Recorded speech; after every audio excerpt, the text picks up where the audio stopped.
నడిచినా కూర్చున్నా మోకాళ్ళ నొప్పులు వస్తున్నాయా? ప్రాణ పెయిన్ క్లినిక్ లో అధునాతన చికిత్సతో మోకాళ్ళ నొప్పులు తగ్గించుకోండి. హాయ్ హలో నమస్తే, వెల్కమ్ టు అవర్ ఛానల్ మనం టీవీ. నేను మీ శాన్వి. ఈ రోజు మనతో పాటు ఉన్నారు డివి శ్రీనివాస్ గారు. ఈయన ఒక సీనియర్ పొలిటికల్ అనలిస్ట్. ఆయనతో మాట్లాడి ప్రస్తుత రాజకీయాల గురించి తెలుసుకుందాం. హాయ్ సార్, నమస్తే. నమస్తే. ఎలా ఉన్నారు సార్? ఫైన్. సార్, ఇప్పుడు చూసుకుంటే ఒకప్పుడు కేసీఆర్ గారు తన సొంత పార్టీ అయిన టీఆర్ఎస్ని బీఆర్ఎస్గా చేంజ్ చేశారు కొన్ని ఇయర్స్ బ్యాక్. ఇప్పుడు అదే పార్టీని ఎప్పుడైతే బీఆర్ఎస్గా చేంజ్ చేశామో దానివల్ల చాలా నష్టాలు వచ్చాయి, మన పార్టీ అనేది కిందకి వెళ్ళిపోయింది అనే ఉద్దేశంతో మళ్ళీ తన బీఆర్ఎస్ పార్టీని టీఆర్ఎస్గా చేంజ్ చేయాలి అని అనుకుంటున్నారని కొన్ని వార్తలు వస్తున్నాయి. ఎంతవరకు నిజమంటారు? భారత రాష్ట్ర సమితి ఏడాదికే బుడగ పగిలినట్టు పగిలిపోతుందా అంటే మనం ఎలా చూడాలా? ఇప్పుడు బీఆర్ఎస్ని మళ్ళీ టీఆర్ఎస్గా మార్చడం అంటే మళ్ళా అదొక చారిత్రాత్మక తప్పిదం అవుతుంది. ఎందుకంటే ప్రెషర్ వస్తుంది క్యాడర్లో కావచ్చు, కార్యకర్తల్లో, నాయకుల్లో, అందరిలో కూడా మనం ఎక్కడ కోల్పోయామో అక్కడే మళ్ళీ ఎత్తుక్కోవాలి అనే ఆలోచన కరెక్టే. కానీ ఇప్పుడు ఏంటంటే అది మార్చేయకూడదు, తప్పే చేయకూడదు. చేసిన తప్పుని దిద్దుకోవటం అంటే ఇది చారిత్రాత్మక తప్పిదం అయిపోతుందన్నమాట. ఎందుకు? ఇప్పుడు మీరు తెలంగాణ రాష్ట్ర సమితిని భారత రాష్ట్ర సమితిగా మార్చడం ద్వారా ఏం సాధించారు, ఎక్కడికి చేరారు అని చూస్తే మళ్ళా ఎక్కడ మొదలుపెట్టారో అక్కడికే చేరినట్టుగా కనపడుతుంది. ఏది? ప్రతిపక్షంగా ఇవాళ 39 సీట్లకే పరిమితం చేసింది ఈ జాతీయ పార్టీ ఆలోచన.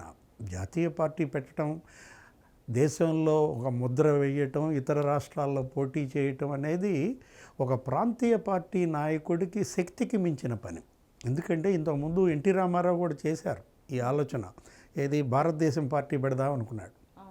తెలుగుదేశం రాష్ట్రానికి పరిమితమైంది కాబట్టి భారతదేశం కూడా పెడదామని ఆయన చాలా అటు ఇటు చూశాడు, తిరిగాడు. ఆయనకి చాలా చరిష్మా. ఏది? అనేక మంది ఎన్నికల ప్రచారంలో పాల్గొన్నాడు ఎన్టీఆర్.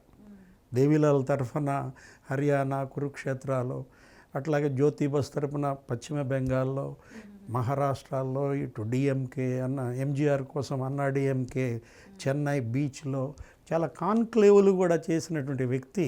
విశ్వనాథ్ ప్రతాప్ సింగ్ ప్రధాని కావడానికి ఎన్టీఆర్ కీలక పాత్ర అప్పట్లో.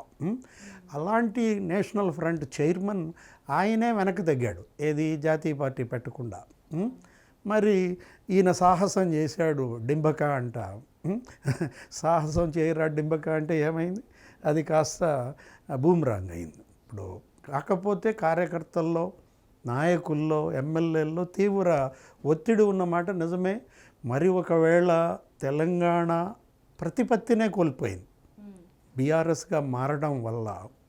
ఆయన మహారాష్ట్ర, హర్యానా, పంజాబ్ ఇట్లా అన్ని రాష్ట్రాలు తిరిగాడు కేసీఆర్ కూడా. అక్కడెక్కడో చనిపోయినటువంటి ఆ రైతు ఉద్యమంలో అసూలు బాసిన రైతులకు కూడా డబ్బులు ఇచ్చాడు. అది బూమ్రాంగ్ అయింది. ఏంటి? మా డబ్బులు తీసుకెళ్ళి వేరే రాష్ట్రాల రైతులకు ఇస్తావా? ఇక్కడ రైతుల పరిస్థితి ఏంటి? ఇక్కడ ఆత్మహత్యలు చేసుకున్న రైతుల పరిస్థితి ఏంటి? ఇది ప్రజల్లో తీవ్రమైనటువంటి ముద్ర వేసింది. ప్రతిపక్షం కూడా దాన్ని బాగా ప్రజల్లోకి తీసుకువెళ్ళి బీఆర్ఎస్ని, కేసీఆర్ని దూరం చేసింది. అది ఇవాళ ఫలితం రూపంలో 39 సీట్లలో కనపడుతోంది. ఒకసారి మనం ఈ ప్రస్థానం చూస్తే ఈ పార్టీ ప్రారంభించి ఎన్నేళ్ళు అవుతుంది? 2001లో ఆయన ఈ పార్టీ పెట్టాడు, కేసీఆర్ టీఆర్ఎస్. ఇప్పటికీ తనంటూ ఒక కొత్త పార్టీ పెట్టుకుని 23 ఏళ్ళు అవుతుంది. 22 ఏళ్ళు సజావుగా చక్కగా నడిచింది. 10 ఏళ్ళు అధికారంలో ఉన్నారు, 2 టర్మ్స్ చేశారు. ఒక అద్భుతమైన పోరాట యోధుడిగా వచ్చినటువంటి కేసీఆర్ ఓటమి అనేది ఆశనిపాతం. అది అసలు ఎవరు ఊహించనటువంటి అంశం. కేసీఆర్ ఓడిపోతాడు. ఇప్పుడు మనం గతంలో అనుకునేవాళ్ళం ఇందిరాగాంధీ ఓడిపోయింది, ఎన్టీఆర్ ఒక చోట ఓడిపోయాడు. ఓటమి ఎరుగని ధీరుడుగా భావించినటువంటి వ్యక్తి కామారెడ్డిలో అసలు అసెంబ్లీకే ఓడిపోయాడంటే ఎంతగా ఆయన డిమినిష్ అయ్యాడు. ఏది? కేసీఆర్ ఇమేజ్ ఎంతగా నీకు మరుగుజ్జుగా మారిందనేది, మేరునగ ధీరుడు అనుకున్నది కాస్త మరుగుజ్జుగా మారిందంటే ఇదే బ్యూటీ ఆఫ్ పాలిటిక్స్, అంటే బ్యూటీ ఆఫ్ డెమోక్రసీ అనేది ఇదే అన్నమాట. ఏది కూడా నేల విడిచి సాము చేయకూడదమ్మా. ఎందుకంటే జరిగే పతనం నేల విడిచి సాము చేస్తే, అహం తలకెక్కితే ఏం జరుగుతుందనేది వాళ్ళు మనకు కనపడుతుంది. మనం మన పునాదులు గట్టిపరచుకోవాలి కానీ నాగపూర్లోనో మహారాష్ట్రలో పోటీ చేస్తా అక్కడ వాళ్ళందరినీ ఇక్కడికి పిలిపించి వాళ్ళకి కండవాలు కప్పి ఇప్పుడు అది ఈ డ్రామా బిగిన్ అయ్యి ఎప్పుడైంది 1 year అవుతుంది అనుకుంటా. ఏది బీఆర్ఎస్ డ్రామా లాస్ట్ ఇయర్ ఎప్పుడో అక్టోబర్, కరెక్ట్గా మళ్ళీ అక్టోబర్ దాటేటప్పటికి సినిమా ఫ్లాప్ అయిపోయే పరిస్థితి వచ్చిందంటే చేతులారా చేసుకున్నదే. ఏంటి, స్వయం కృత అపరాధంగానే చూడాలి. అప్పట్లోనే దీనిపైన విమర్శలు వచ్చాయి. ఐడెంటిటీ కోల్పోతున్నాడేమో కేసీఆర్, ఉనికినే కోల్పోతున్నాడేమో. తెలంగాణయే కదా మన ఉనికి, తెలంగాణయే కదా ఊపిరి, ఉద్యమానికి కావచ్చు, పార్టీకి కావచ్చు, కేసీఆర్కి కావచ్చు. ఆ ఊపిరినే ఈ పేరు మార్పు ఆపేసింది. అయితే కేసీఆర్ గారు ఓటమికి కారణం బీఆర్ఎస్ పార్టీ పెట్టడం వల్ల ఆయనకున్న పేరు తగ్గింది అని అంటారా? అనేక కారణాలు, కర్ణుడి చావుకి కారణాలు కొల్లలని, అందులో ఇది ప్రధాన కారణం. ఏది, ఇది బిగ్ బ్లో అన్నమాట. పేరు మార్పు అనేది దూరం జరగటానికి దోహదపడింది. ప్రజలకి ఆయనకి మధ్య దూరం పెరిగింది. ఆయనే పెంచుకున్నాడు, ప్రజలు పెంచుకున్న దూరం కాదు.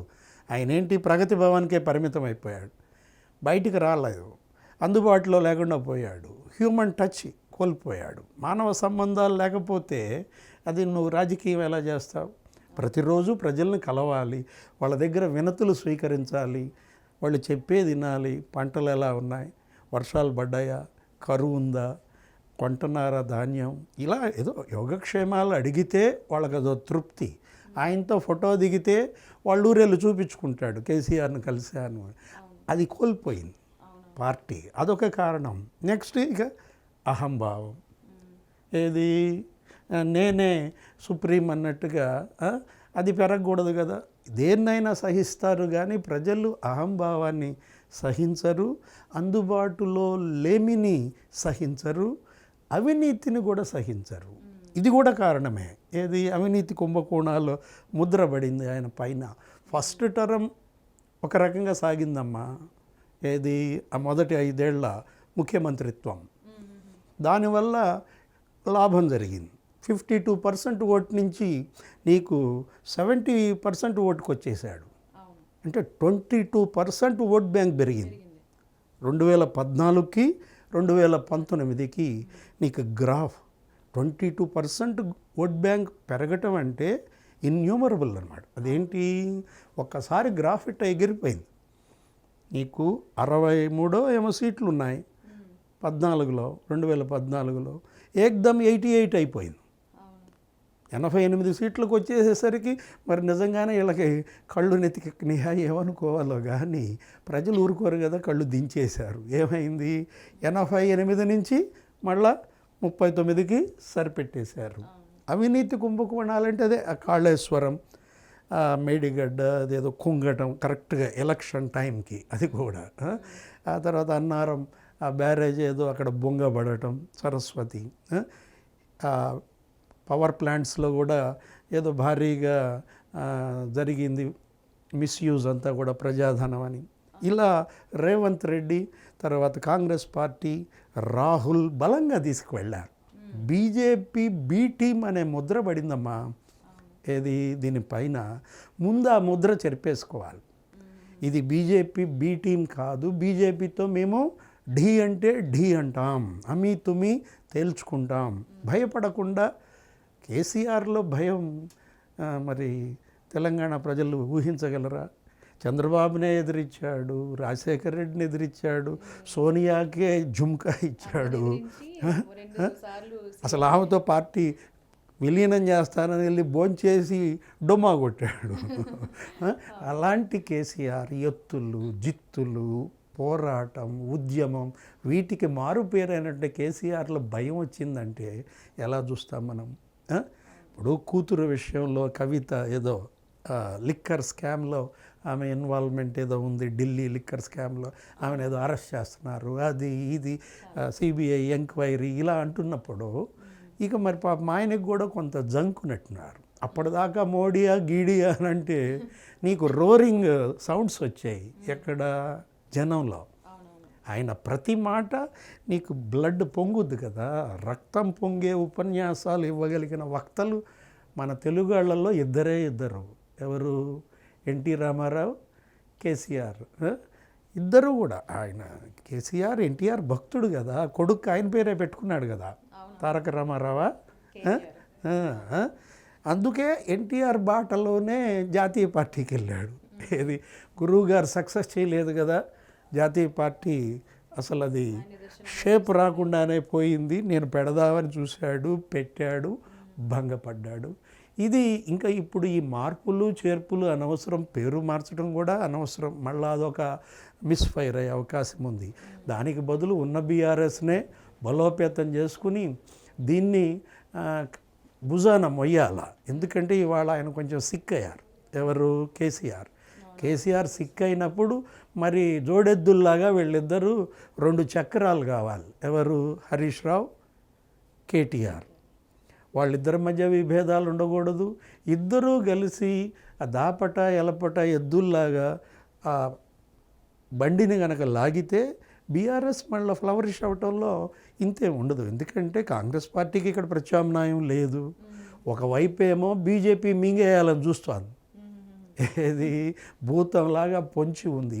ఈయన ఆల్రెడీ మింగేశాడు కదా కొన్ని పార్టీలని, తెలుగుదేశాన్ని మింగేశాడు, కాంగ్రెస్లో వాళ్ళని లాక్కున్నాడు, 42 మంది ఎమ్మెల్యేలను లాగేసుకున్నాడు. మరి ఇప్పుడు ఈయన్ని కూడా సేమ్ అట్లాగే చీలికలు పీలికలు చేసి జాతీయ పార్టీలు మింగేస్తాయా? వీటన్నిటినీ కూడా తట్టుకుని నిలబెట్టి పార్టీని కాపాడాల్సిన బాధ్యత ఇవాళ హరీష్ మీద, కేటీఆర్ మీదే ఉంది. ఎందుకంటే ఇంకా ఆయన చేయాల్సింది చేశాడు పెద్ద ఆయన. ఇంకా ఆయన్ని ఈ వయసులో ఈ అనారోగ్యంలో కష్టపెట్టడం కూడా అనవసరం. బొమ్మలాగా కేసీఆర్ని చూపిస్తూ వీళ్ళిద్దరూ కూడా ఈ రథాన్ని లాగితేనే బీఆర్ఎస్ మళ్ళా ఇక్కడ నిలబడుతుంది. Thank you sir. నమస్తే.